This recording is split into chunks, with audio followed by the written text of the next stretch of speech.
Hey everyone, welcome to another episode of Behind the Doors.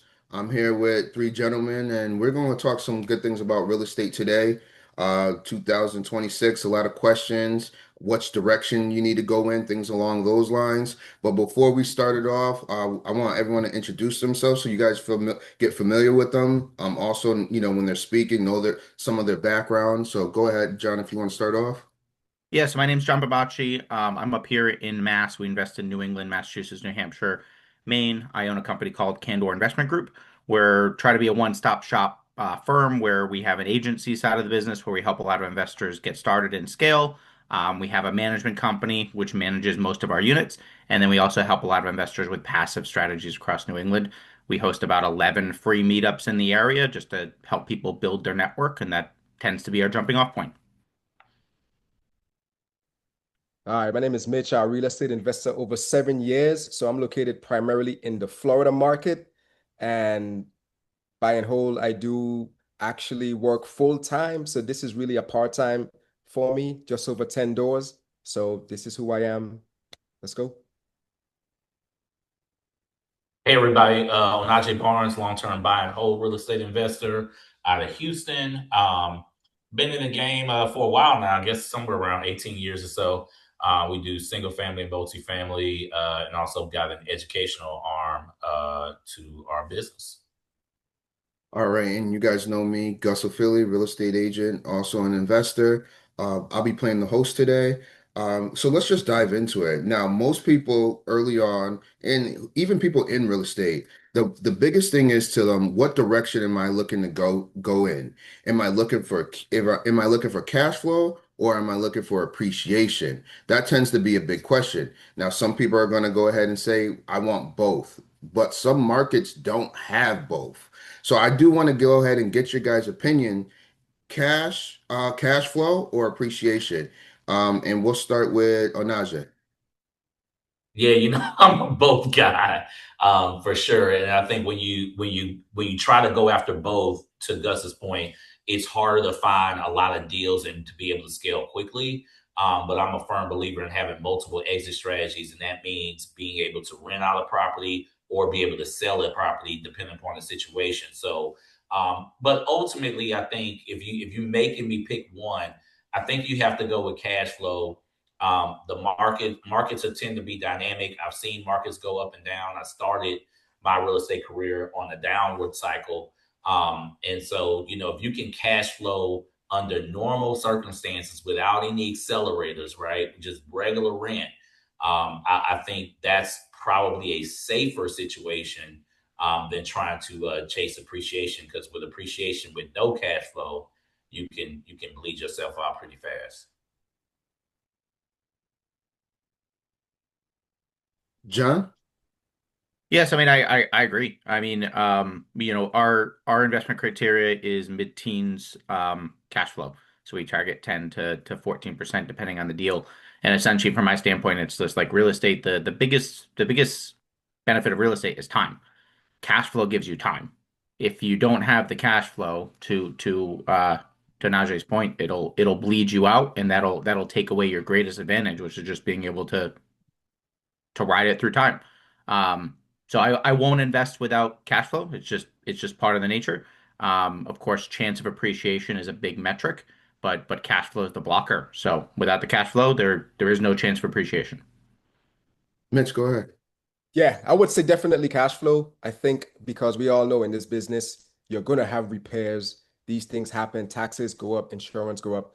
So without cash flow, you can easily exit the game fairly quickly. So appreciation is more or less, I use appreciation honestly for that's more or less icing on the cake. So that's, the cake is there, that's icing in the near future, kind of like what John mentioned, the longer you hold, the better the strategy is. But you have to first tackle cash flow. Repairs is a real situation, it's a real thing. So you got to have cash flow.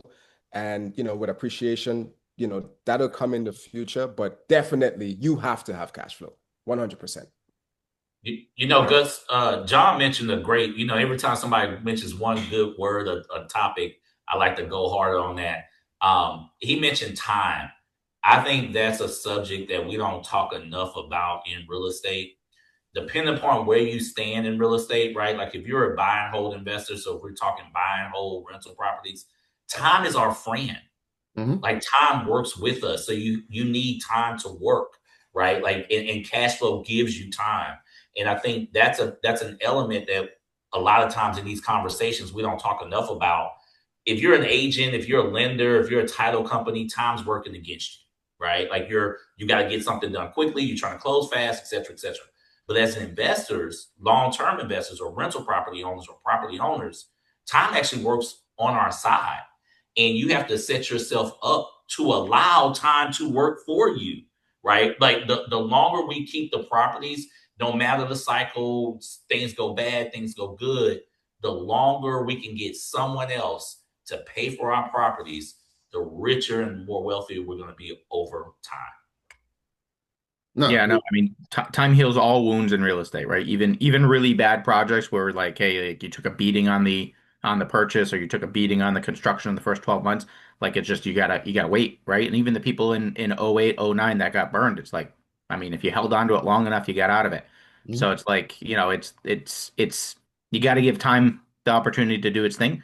And I mean, I haven't yet found a major issue that time doesn't heal. It's just a matter of how long you need to give it to heal. And John, I would even say even more recent, like if someone brought a bad deal in 2017, 18, 19, they went into that whole COVID period and then they're looking like they did something special. They just brought at the right time. And that tends to be the one of the good things is the sooner that you're able to buy, the sooner that those opportunities come up, it looks like you're a genius because you purchased it at that particular time. But now, sometimes when it comes to appreciation, some people are just taking money because they don't want it maybe in an account. They don't want it, in maybe stocks or something along those lines, and they're putting it into real estate. With people with that mentality, do you think they're going into that with the right thinking? And that's for anyone who wants to step up and answer. Yes, I mean, I help investors with that all the time, right? They'll call and they'll be like, "Hey, I'm looking for tax strategies. I'm a big W-2 earner. I make 500 grand a year in Boston. Like, I don't want to pay taxes anymore."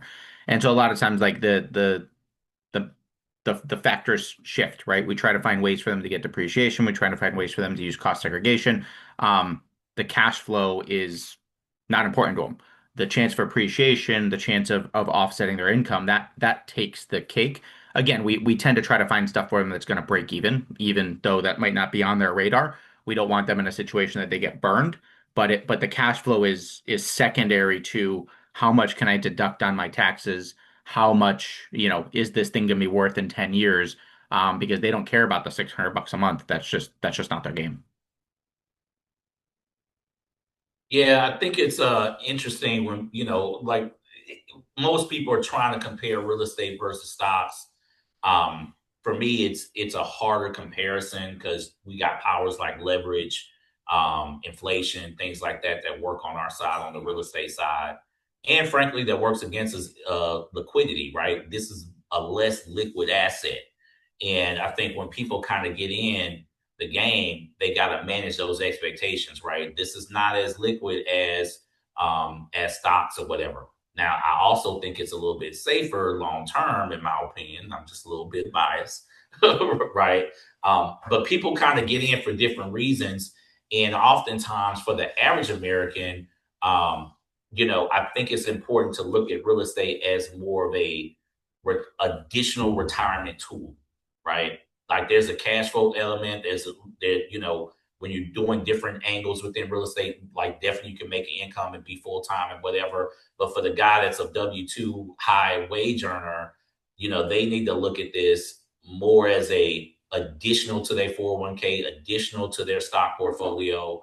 Um, Frankly, in some cases, in my case, probably all of us on all of us on this conversation, we've probably been able to accelerate real estate faster than stocks, right? But how do you add this to your portfolio to be a piece of it that you actually can control and don't have to ride the waves of the market, so to speak. Yeah, for sure. I would also add to, regarding time. I think most people that start out, it's this idea, when you say you make $200 or $300 a month, to them, that's a little bit of money, right? Because with social media, everything is hyper fixated on right now, quick, fast, easy, lots of money. Bitcoin, you got all these different stocks, Apple, all these different things, more or less everyone is kind of looking at. So when you talk about real estate and you're saying, hey, hold on to this particular item, and 5, 10 years down the road, you're going to look like a genius. It's just a matter of time before that happens. I think most people, they don't necessarily understand that. So for new investors, that's something that even for me, I had to grasp the idea of holding on for a very long time. But I think, I think everybody hit the nail on the head in terms of if you hold on long enough, I guarantee you look like a genius in the end. But definitely good points for sure.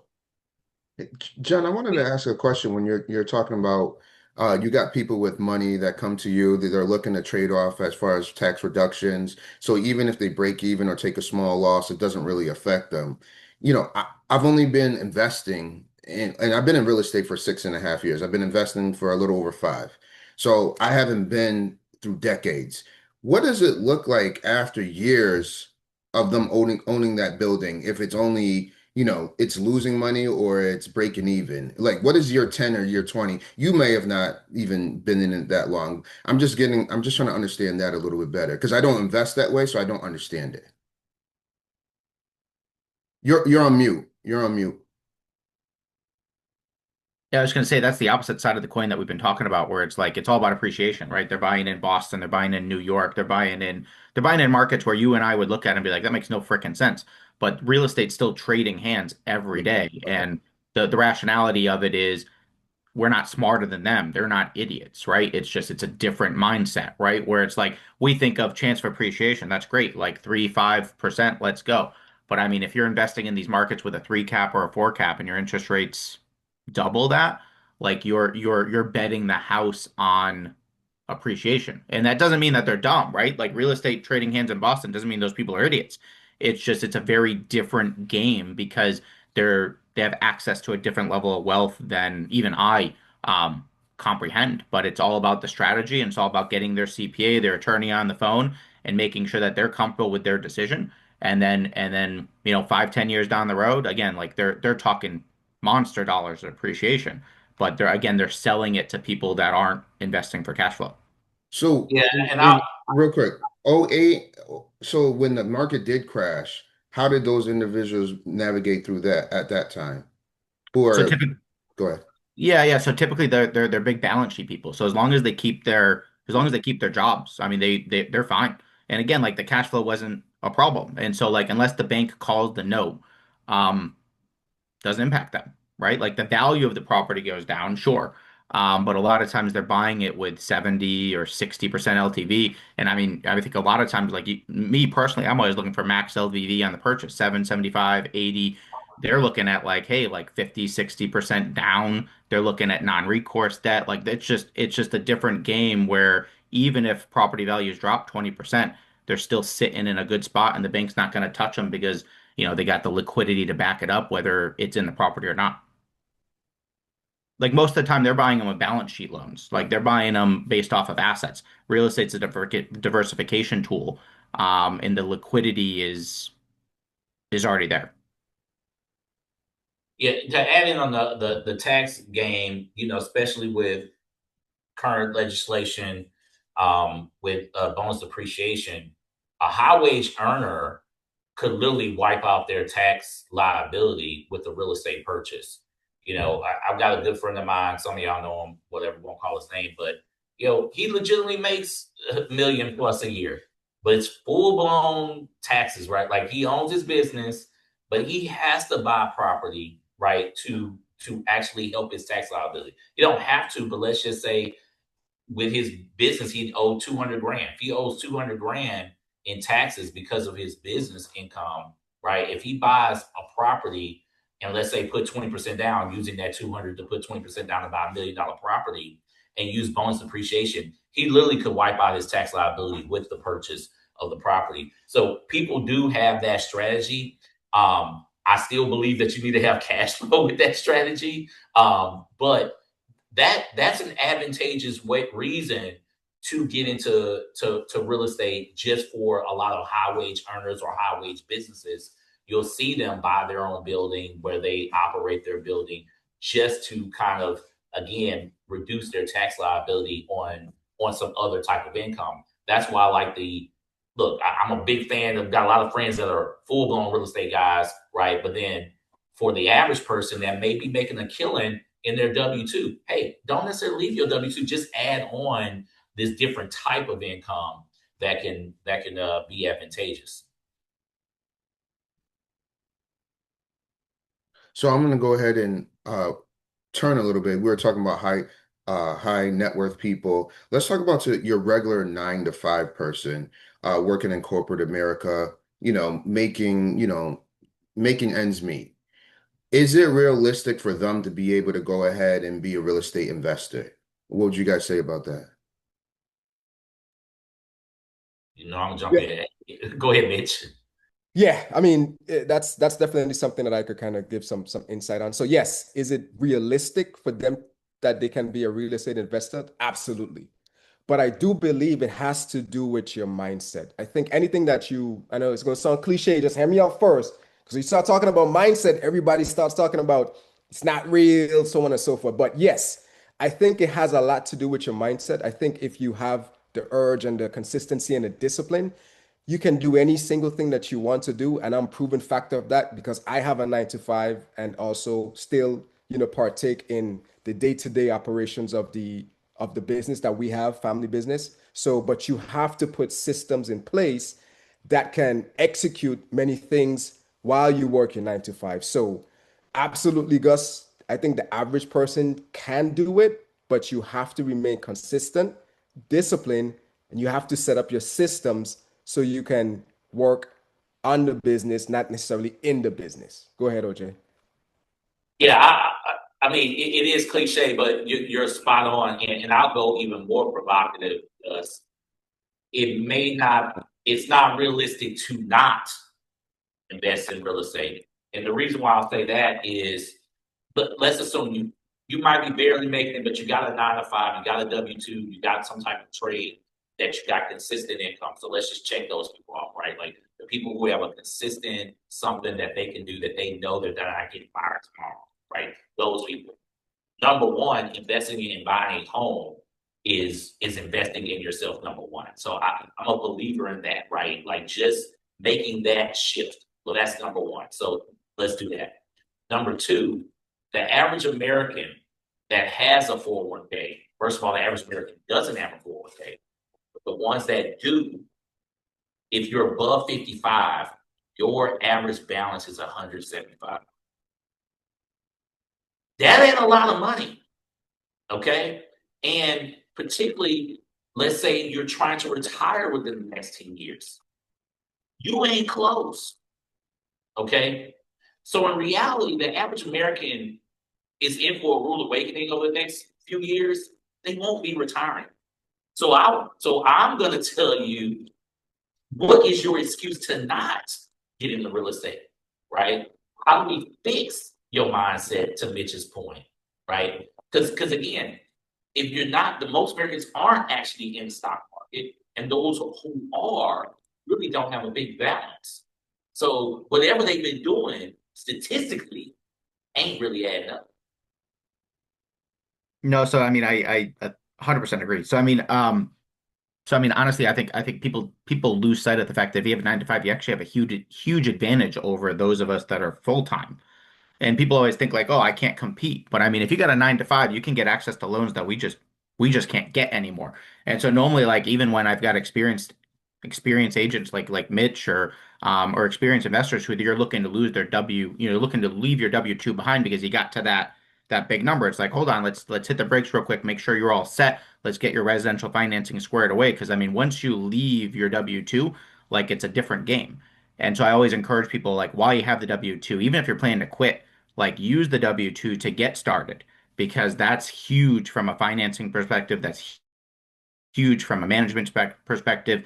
Like get your first property while you have your W2, learn it, understand it, get to know it. Make sure this is something you want to do because I mean it's really freaking hard. It's not passive. If anyone that tells you it's passive, they either don't own real estate or they're lying to you because they're trying to get something from you. And so like try it while you got your W-2 before you jump in. Don't burn the ships. Don't do all those crazy things you see online. Like get started with your W-2, understand it, understand where you fit into the puzzle because real estate, you can make money a million ways. You can also lose money a million ways. So figure it out while you got that stop loss of your W-2 before you start to do something crazy that you see on these social media channels of like, oh no, just quit your job and start flipping. Like, please don't freaking do that. And just to add on again, I still have my W 2 as well, 18 years later. So I agree, right? Like I could easily quit, but my W 2 is my unwilling partner. To John's point, look, I'm very financeable because of that, in addition to my portfolio, right? But they really love the fact that I got a check coming in that's guaranteed or whatnot. They really, really love that piece. So again, can you do it? Absolutely. I manage. We're vertical. I have no property management, and we manage all of our stuff. It's a little bit tough. It's definitely not passive, but you can do it. And I'd even go so far as to say, I mean, you can get at least five of them and be able to run this all on your own with proper training. And even more if you hire a property manager, right? Like if you get to the point that you want to keep your W-2, like just hire a property manager, take over your 10, 12 units. You'll thank yourself that you managed them for 5 years because you'll know what the property manager is doing, which is huge. With that being said, and I heard two key things from all three of you. Keeping your job is important. Doing real estate, I get that. You want to have that to be bankable. You also want to have that money to maybe put towards the reserves. You never know what could happen. But what I'm kind of hearing, and I'm trying to get through the weeds here, is keeping your job while you're investing or having a job while you're investing, is that important to the economy right now as far as what's going on in the office and what's going on as far as inflation and things along those lines? I think so. Yeah, I mean, like I'll say so. Sorry, go ahead, Mitch, but I'll come back. But for sure, I mean, right now things are, we don't know where things are headed, in a lot of places, and rents could be going. There's some markets where rents are declining. Keeping it real, right? Like there's some markets where if you're a wholesaler right now, you may not be feeling too good. If you're a flipper right now, you may not be feeling too good. So, I think just having multiple streams of income, I mean, you hear that as a cliche. This is part of it. Yeah, definitely. I think let's just keep it 100%. Like your job is your partner at the end of it. I don't care what social media says, I don't care what anybody says. Your job is actually your partner, right? Forget the Lambos, forget the Porsches, forget all that. That sounds nice on social media, but you need a job. I don't want to go too much on this and switch the conversations to the left, but we all still, kind of saw what happened the last 24 hours, 48 hours. So we don't know what is going to happen. And a lot of companies are downsizing. So if I just saw on the news, they just let go like 200 folks from a healthcare company. So just imagine if you have a mortgage and somebody has to pay that. Who's going to pay that? So use your job, leverage it intelligently, don't quit, continue moving. You're going to get to the finish line, but do not quit your job at any moment right now in this economy. The job is your friend, 100%. John?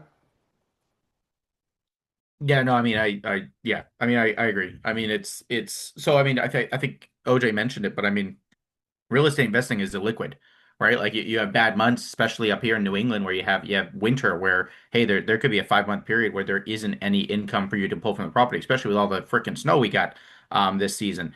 And so it's like without that source of income, it's hard. Now, I've replaced that income with other streams, whether it's flipping or property management or being a GP on large deals. So like there's other income coming in, which is why I was able to leave the W-2 when I did.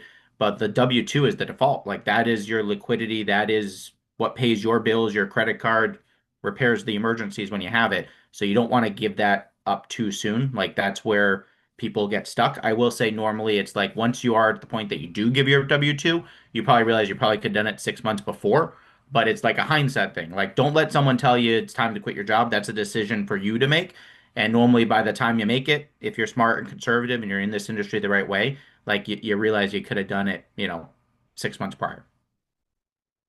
or even years prior. And one point I kind of want to go back to, like I said, I got my little notes I'm taking. Mitch, you mentioned earlier, $200 or $300 isn't a lot for a lot of people. That's not rich. That's not whatever, and it isn't a lot of money. But what it is it is proof of concept. And I think that's a piece where so many of us are trained to be workers, trained to work for a company. We know how to do that to make money, right? But how many of us know how to make money literally from scratch without someone giving us a salary, right? And I think it's important.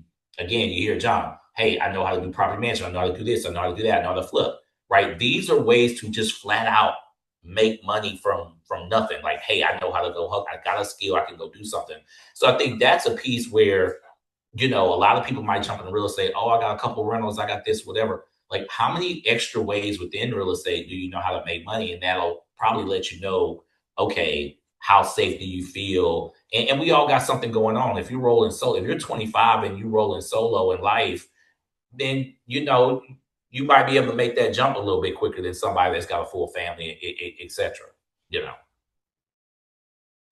So, so we're all in agreement. Having a job, um, we're not even call having a source of income and going along with real estate is definitely a benefit. But here, it depends also what kind of deals you're buying. Because some people are not buying good deals. If you're not buying good deals, that job can only do so much at the end of the day. So my question is, would you guys agree or disagree? Is it harder to find good deals in 2026 compared to the last few years? Ooh, Gus, you just hit it on the nail, finding the deals. Now, I will say this. Is it difficult? I would say it kind of is. It just depends where you're looking. So I know for right now, I'm kind of looking on different sites, things of that nature. I have, wholesalers that send me information. A lot of sellers that I see now, they're just not in tune with the market. So based on where I am at and what I'm actually looking at, a lot of sellers are just not selling because they want a specific number for their real estate and the numbers just doesn't make sense. It's not going to work. So, you know, is it difficult? I would say yes, right now, because there's a lot of sellers in the market. And then if you look at, right, the interest rates with refinancing during the COVID, a lot of homeowners, they just, essentially they're not going to sell because they have a cheap interest rate. So right now it's a little bit difficult based on, what I am seeing. So with interest rates, and then also you have sellers that are just not realistic with the market. It is slightly difficult, but I'm curious to see what anybody else has experienced, now. OJ? Yeah, specific to the question, right? You say, hey, I don't know if y'all can still hear me. Sorry, Hey, OJ, you went out a little bit. my bad. Are deals in 2026 easier to find than 2025 or 24 or 23? I actually think so, right? For my market, right? We are in a buyer's market now in Texas. I think that's should be undisputed at this point. For anybody that might say otherwise, I think Texas is in a buyer's market. By definition, that means there's more buyers and sellers. By definition, sorry, there's more sellers than buyers. Um, with that being said, you know, sellers will have to sell. Now, we need transactions. Now, to that point, are the people with the 2 and 3% interest rates, are they just running away to give their property away? No, they're not. Right. But guess what? Things happen every day. People lose their job every day. If you lose your job, as we were just talking about, it don't really matter if you got a 2% interest rate. You might be able to hold on longer, right? But eventually you're gonna have to make a move. If you got a death in the family, divorce, all the quote unquote, things that we look for motivated sellers. Those things exist every day. And I would actually think from the income wage perspective, those things are rising, meaning like more people are losing their job. So they're going to have to make a move at some point. So I've seen prices drop just a smidget, right? Especially the entry level price point where I kind of focus on for my rentals. We're seeing prices kind of drop a little bit. There's less buyers out there keeping it real, right? There's less people out there saying, "Hey, I got money to throw around. You ain't got the PPP funds and all that no more." Um, Interest rates technically are pushing out people, right?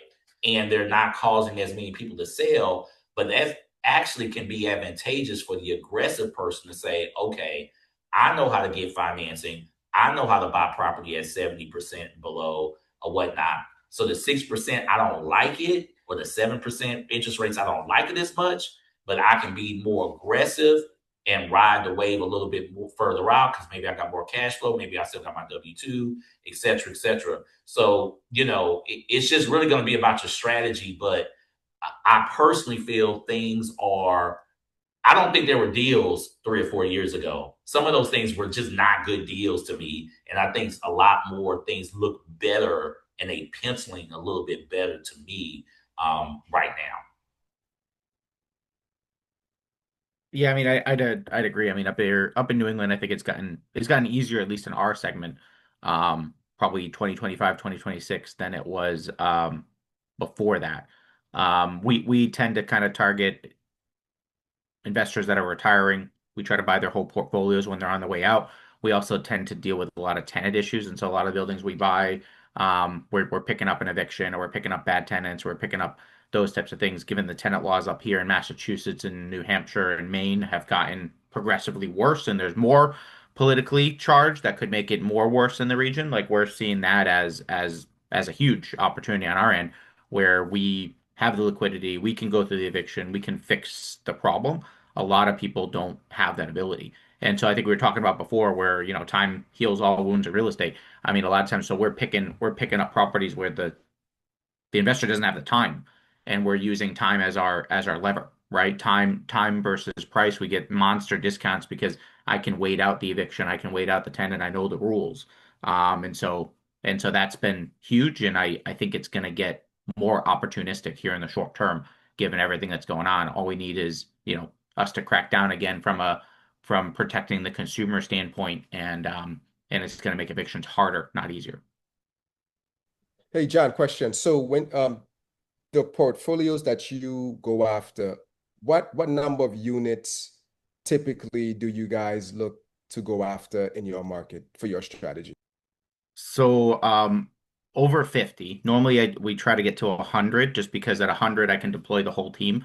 At 100, I can get my property manager in there. I can get a maintenance supervisor there. I can get someone to run construction, asset management. I can build a real estate team around that. So whenever I push into a new market, our goal is to try to get to 100 units within 18 months, because it makes all the systems work. And then again, that's our advantage too, is by buying these larger portfolios, there's the competition is different. Like if it's a multi-site, scattered site portfolio, we're not competing against the people that are looking for appreciation. They're a little bit too difficult. They're not as sexy as some of the buildings that the big firms go after, but they're also a little bit too big and a little bit more complicated than what a lot of investors are able to take on. And so it creates a nice little sweet spot for us where like we can move on a 45 to 60 unit portfolio very quickly. Um, and we can move on bigger portfolios. It takes time. John, how are you feeling about the competition right now? Just like everything you just kind of speaking my language with the 100 units and stuff and the scaling of the team. So I understand where you're going with that. I also got a feeling that a lot of syndicators kind of went down. The guys that were buying the 4% guys, and there was a lot of syndication foreclosure. So how are you seeing that competition in that zone? Are you seeing it backtrack to where you got more negotiation ability because there's less competition? What's your thoughts there? So absolutely. I mean, I think what the phrase is that the tide went out and some people weren't wearing their trunks. Um, and so some people got hurt. And so, one, I don't think it got bad enough up here that people actually lost their properties. And so they're limping on, they're under loss mid, they're negotiating with the banks. The investors, are the ones that are at risk of getting flushed in these scenarios. The properties aren't at risk. The investor capital is what's at risk in our markets, at least. Um, But what that's done is it's taken a huge bite out of their ability to get financing, their ability to go after these properties, the bank's ability to give them loans. And so just the competition in that space is very, very limited because it's, we're not seeing the big defaults, but we're not seeing anyone really, really able to compete at the same level they were when everything was good. So they're not default, but they definitely can't raise new capital. Yeah, exactly. Yeah, they're not, the properties aren't, we're not seeing fired sale great assets right now, No, but we're not either, but yeah, but they're same. not out there buying. Right. And I think that's the same in a lot of the markets where it's like, you bought in Miami, you bought in Houston, you bought in these areas, and it's like they got their lunch eaten. The properties are protected, but the investors aren't happy. Yeah, if you bought a 4 cap rate with a 3 or 4% interest rate that had a 5-year balloon, you coming against that balloon, right? I mean, you're in trouble. I mean, those are the guys that I feel like are in trouble. We heard a lot of this on social media in our worlds that we wrong Gus and them. I think those guys are in big trouble. They may not be defaulting, but they definitely are doing investor calls to raise more or whatever, or they definitely can't raise more capital, or they definitely haven't exited to where their investors, their original pool investors, made money to then go into the next deal. So and again, Mitch, that's kind of where I would say if you got cash right now or you got an ability to raise capital, this is a pretty solid time, to kind of go after some stuff. John, would you agree with that? Oh yeah, I'd say we're out there a lot. I mean, again, we're putting in offers that a lot of people are telling us to go screw. But at the same time, there's no competition. It's either us or you keep the property. And one in 10 come back to you in 6 months, and you got a game. The other nine, right? Like, I mean, they're cool. They're sitting on their interest rate, their cash flow, and they might be 65. Their kids might want nothing to do with the business, and so it's just a matter of how that shapes out over the next couple of years. Anaja, one thing that you went on to go ahead and say, I want to go back to. You said right now is better opportunities to invest and find opportunities as far as properties than it was 2, 3 years ago. Now, I'm an investor. I understand that, and I know the dynamic why. So that makes sense. But to your everyday person, maybe who's not in real estate, but wants to be in real estate, or who reads it, who watches the news or things along those lines, they may be seeing things on the market not, adding up when 2 to 3, 4 years ago, you could buy something on the market and you look like Einstein. What do you say to those people? Well, look, I started right after I bought my first property right after Lehman Brothers crash in '08. So my frame of reference is buying real estate on a decline. So that's a little bit different than the average investor, right? And I just want to remind people of investing one on one. We buy low and sell high. We don't buy high and sell high, right? Like that. That's not the game. And so for there's a lot of noise. There's going to be a lot of noise. And what I would warn people on is just be careful and understand who you're listening to with what information. If you're listening to the most popular realtor in your area, that person's going to say that the market isn't good, right? If you're listening to the most popular lender in the area, that person's likely going to say that the market isn't good because they're doing less transactions, right? I'm not in the business of necessarily doing more transactions than anyone else. I'm just in the business of doing good transactions when I do them, right? And so for me, I'm looking at interest rates matter, and it definitely matters in the multifamily space or whatnot. And what we're doing is we're just making a bet. Are we using interest rates today? Are these generally high, average, or low? Right? We know they're not low, and we might have seen the lowest point. I saw the lowest point in my life, recently, and I don't know if we're going to see those rates again. But at the end of the day, transactions must happen. It's just a natural course of real estate. Real estate, a very old school guy told me, he said, real estate is meant to be traded. It would be forced to be traded. There's a lot of reasons why people have to get into real estate. And so, ultimately, if you can find a deal that cash flows, I'll tell you another piece to look at. things that could get cheaper. People might say get more expensive, right? We talk about inflation, Home Depot prices, all that kind of stuff. If you can't negotiate cheaper labor right now, then you need to be looking in the mirror, right? Like, and again, I'm not bragging about that, but I'm just saying like that's an angle that we don't talk enough about. Your labor prices right now should be going down. That should not be Spanish to somebody, right? Like that should not be foreign. Like there's ways to save in this game, in this type of market, in this economy. And I would say labor should be one that we should be saving some money on. Maybe I'm tripping. But that's when I would push back on people on. I want to ask you a question about that real quick. Now, should labor be cheaper with what's going on? You know, a lot of good workers may not be here anymore.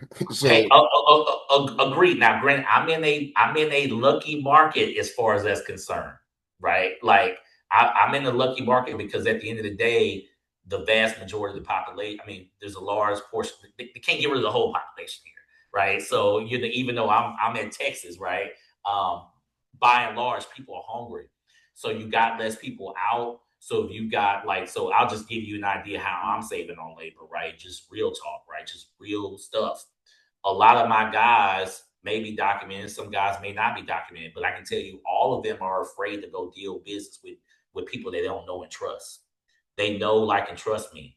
They know I pay on time, right? And so they're the amount of deals, the amount of transactions is happening less, right? That means they're hungrier. Now, some people are coming back with a high price, but a documented or undocumented, I think a lot of people are suffering, right? Like that's just what I'm seeing. I see a lot of people suffering, and guess what? I'm negotiating accordingly. Call me whatever you want to call me, but I don't need to feed you for 30 days, right? I just need to, I need this done, and I need this done at my price. And so, depending upon where your market is and how you deal with people and your own tradesmen, I find that my tradesmen will call me and say, "Hey, my phone is ringing off the hook the last 2 months from my guys who are like, you got work for me, boss, right now," that kind of stuff. And I will always say, yes, I will find some work for you at my price. You know what I'm saying? Miss, did you want to join in on that? Yeah, I was gonna say, I think it's two ends to that. Yes, I think Gus, you made a good point. Yes, absolutely. With the deportation and everything else that's happening, potentially, because I have lawn maintenance guys and I talk to them and they tell me a lot of their folks have been picked up, and we go into conversations and I have had, other folks tell me the same thing. So that is true at the same time. But I will also say that it is true at the same time that, OG, you mentioned a good point, that they'll only do business with people that they know. And I have experienced that where, I got bids. It was, essentially high 2 weeks before. And then I said, all right, I'll come back to you. All right, so the thing I want to get into now, with so many people looking to get into real estate investing, they're seeing online as far as things subject to owner financing, pad splits. That's going to be the bigger demographic of people who are going to tune in to watch this. And I think it's very important, guys like you who've been in the game for quite some time, to give a little bit of information about those certain topics. Short-term rentals was the big thing a couple years ago. And if you weren't doing a short-term rental, you weren't making money in real estate. I don't know how that works, but what is your guys' opinions on those particular ways to go ahead and go about doing real estate? Even that it's got more popular within the last few years. Yeah, I'll jump in. You know, it's kind of funny to me because, to be frank, these things aren't new, right? Like that's the deal. Like owner financing, subject to, even pad split. The name pad split is new, but the idea of rent by room is 100 years old, right? Tenant housing back in the 1900s in New York or whatever. So this stuff isn't really new. They just come in and out of style. I think I think subject to is actually probably about to go out of style real fast, just as fast as it came into style. Um, for me, it's not really about these strategies. It's about the properties and being able to find them on discount.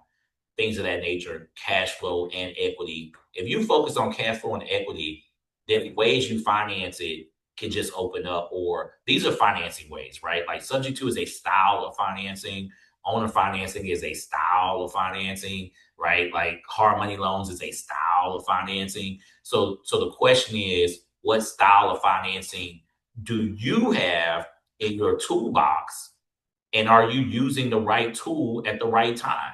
I think that's the piece that's important, right? If you got a construction project and you need to if you need to put up some sheetrock, you need a screwdriver, right? Like you need a drill, right? You're not trying to use a sledgehammer to put up some drywall, right? Like that is, I think, what people really need to learn is, hey, this opportunity came up. I can use this strategy, but that don't mean the deal is bad just because you can't use a strategy. I think people get into trouble where they're only using a particular strategy. I'm only doing short-term rentals. Well, why are you failing? Well, because you overbought this house and you were just focused on short-term rentals, right? You bought this house at retail and it doesn't work without short-term rentals. Well, if you bought the house on discount, it worked on short-term rentals and regular rental, right? Same with pad split. Pad split is becoming in vogue because people don't know how to buy properties on discount. Therefore, they don't have another way to cash flow. Well, sit back for a second, back up, learn how to actually properly buy property and renovate property and things of that nature. And then these accelerators will even be better. So basically, you're talking about people faking the numbers to a degree because They lie to themselves. yeah, Don't they lie to themselves? yeah, 100%, 100%. I've never seen that, right? I've never seen a seller send me a pro forma with 1% vacancy and 1% property management fee. That doesn't happen every day of the week. John, what do you think? As far as some of these, I know they've been around, but they're like super. If you go online, that's all you're. I think you're seeing That's that all you're majority of talking the time. about. Yeah, Yeah, I got you, yeah. Gus. Um, So go ahead. So I don't do much of it. I don't recommend it for a lot of people. A lot of times, like, to OJ's point, it's like it's an accelerator. People don't understand it. They're trying to find a way to do something with other people's money or no money or make numbers work that just didn't work. But do you guys raise money from investors for any of your deals, or do you just do it all yourself? I've done a little bit of raising. I've given money out in a lot of syndication type of situations. Less of me raising capital myself. I've got one big deal where I raised capital on, but that's it. But to your point, these deals. I mean, some of them aren't deals, and people just don't know that they aren't deals, and they're trying to force something to happen, right? And I think that piece is where people get into trouble trying to square peg round hole, so to speak. So in our market, we're seeing a lot of sellers offer seller financing where it's like, hey, like it's a big property, there's that $6 million village up in Maine that's always for sale every couple of years. It's in Pittsfield or whatever. And it's like, the seller starts to kind of say, hey, you can't get the number. And so we're going to say, there's some seller financing available up to 25 or 30% or whatever. And I'd say like that comes out as the sellers are trying to offer some sort of a compensation, some sort of an ability to get the price that they want. From our standpoint, I guess a lot of people look at the sellers as the bank, and I think that's problematic because a lot of people don't understand what banks do. When we raise money, we look at sellers as an investor. And so we'll raise money from investors for projects, whether it's as LPs or JVs, like limited partners for large syndications, or joint ventures for LLC partnerships, or promissory notes if we're borrowing money short term for fix and flips or those types of projects. And so all we do is when seller financing comes into play, we look at it as treating them as an investor. We're giving them one of those options. They could invest in the syndication, they could invest as a JV, they could invest through a promissory note, but we're not treating them like a bank because like the bank has a problem with that. They're going to have a problem with that. And it creates a whole different structure if you're looking at it as debt versus you're looking at it as equity. And so that little bit of a shift, while like they could still get a guaranteed return, they could still get a whole bunch of other things, but looking at it as an equity injection into the project is favorable. Looking at it as additional debt is like you're doing something wrong and you're doing it anyways. John, let me. I want to follow up a question on that. The seller financing, sellers offering financing. I said I've been around for a long time. I'd love to get your opinion about this because I try to warn people about seller financing. I'm like, a lot of times seller financing isn't good, and it's likely being offered because the seller wants a price that the market really doesn't warrant.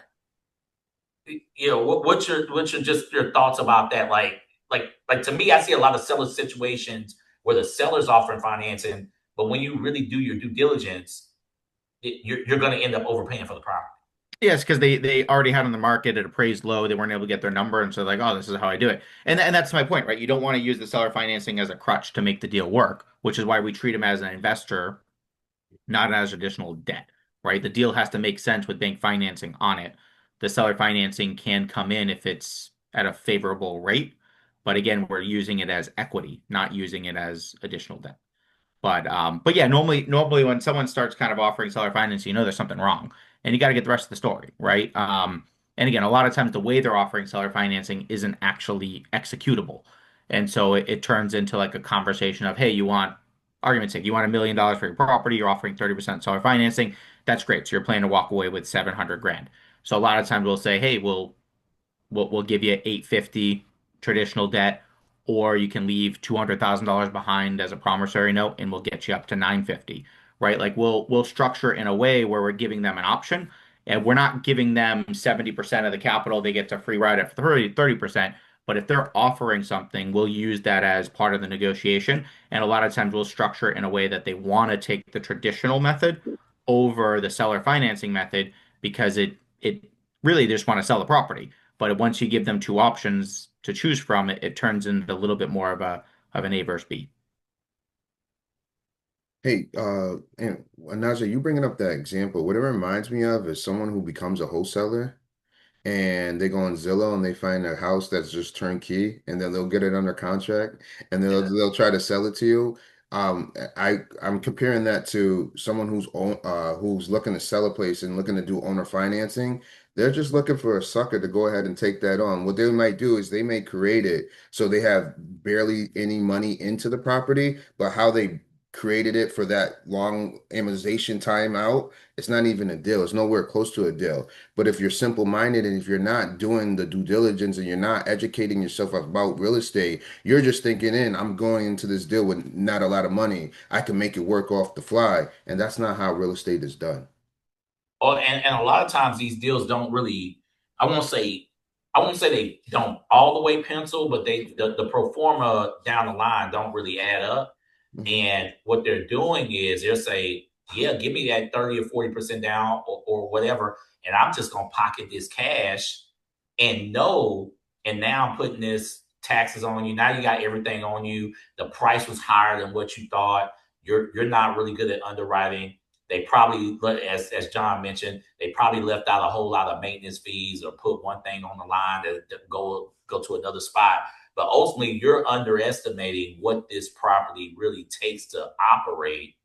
Then you out 30, 40%.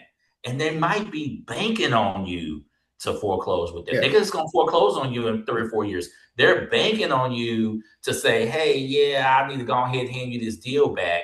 But now I got you this, I got this 30, 40 grand, in my, 30, 40% in my pocket. And I'm going to mess around, go do this seller financing again 4 years down the road to another sucker. Hey, OJ, I did have a question. You mentioned when you were speaking, you said subject to will at some point no longer work. So I'm just curious, when you say subject to will no longer work, why did you say that? Oh, well, subject to is one of these things that come in and out of style, right? Like it's always going to be there. It's always viable, but it gets really, really popular. Like right now, it's very popular because everybody owns a cheap mortgage, right? Like a low interest rate. So that's those are the type of environments where subject to can get very popular because you can pick up someone else's mortgage or whatnot. Those issues still exist. People still getting divorces, right? People still probate still happening, right? Somebody's dying, somebody's losing a job. So the reasons to sell a property still exist. The cheap interest rate, people want that. Hell, I will let me pick up a 2.5% interest rate right now from a property. I want that, right? That makes subject to very advantageous. The problem, the reason why what I was alluding to is that it may go out of vogue is as the market declines, those houses might be underwater um, from a loan balance perspective. The payment still might be good, but from a loan balance perspective, those properties might be underwater. You just saw a big situation in Florida. I think it was like some investor had 70 subject to properties, and he's being sued by a bunch of people because he made no payments or whatever, because he was buying those properties at the high price, taking on that low interest rate. But if you still can't operate, right? Like John's gonna be in business as a property manager regardless. Like not to put money and stuff in his mouth, right? But like if worst come to worst, he can still property manage. Most people can't property manage. That's the hardest job in real estate, right? Like I believe that's the most difficult, most valuable job in real estate is property management. So if you don't really know how to do these accelerator strategies, oh well, we're gonna buy all this stuff subject to and put them on pass split. Do you actually have any experience with this? Right? Like, do you actually know how to wait out a Section 8 deal and to get your payments 3 or 4 months later? People don't know how to do this. So, what I mean by that is, as the market continues to decline, which I think the market will continue to decline, some of these subject to guys are buying property where, oh, I signed up and the balance is 280. Well, the property is now worth 240. I don't really have a ton of equity. Maybe I raise capital to fix up the property or spend a bunch of money or give a fee to a wholesaler because you got these wholesalers doing subject to deals or whatever, and you're paying these fees that go to nothing. Next thing you know, 2 years down the line, or even a year down the line, you're underwater on a property that you're not really even cash flowing on. So subject to in certain price points, I mean, this is a national audience, so every area is different. But like in Houston, we have an area where you get over a certain price point, this doesn't make sense as a rental, right? I think that exists everywhere, right? Like you get over a certain price point on a single family, this kind of don't make any sense based for that market. Well, you got guys out there still trying to subject to those because they think the house is cool, right? They think it's a good looking house and it's worth more, but you got a declining market, then it won't be worth that. And you did cash flow. So that's how they kind of end up going. They will end up going belly up, in my opinion. Not all of them, but what I'm saying is, if you're not teaching the fundamentals, a lot of people teaching subject to are not teaching proper acquisition strategy. They absolutely not. They definitely not teaching people how to rehab and do all the other things within real estate, how to actually manage property. So if you're not learning these other aspects of real estate, it'll come back to bite you. Cool. All right. I mean, you guys been on here a lot longer than what I expected, and I appreciate you guys staying on. We had a little technical difficulties, but you guys stuck it out for me. You gave a lot of great information. How I do want to go ahead and end this, because I want people to reach out to you, especially if you said something that they resonated with. John, if you could give people avenue to reach out to you and ending note, and then we'll go to Onaje and we'll go to Mitch, and I'll wrap it all up. Yeah, so I mean, I'm all over social media, Jon Bambaci, and also Candor Investment Group. But my personal email is just my last name, Bambaci, RE, at gmail.com. I normally respond to those within 24 hours. And so, yeah, that's the easiest way to reach me if something comes up.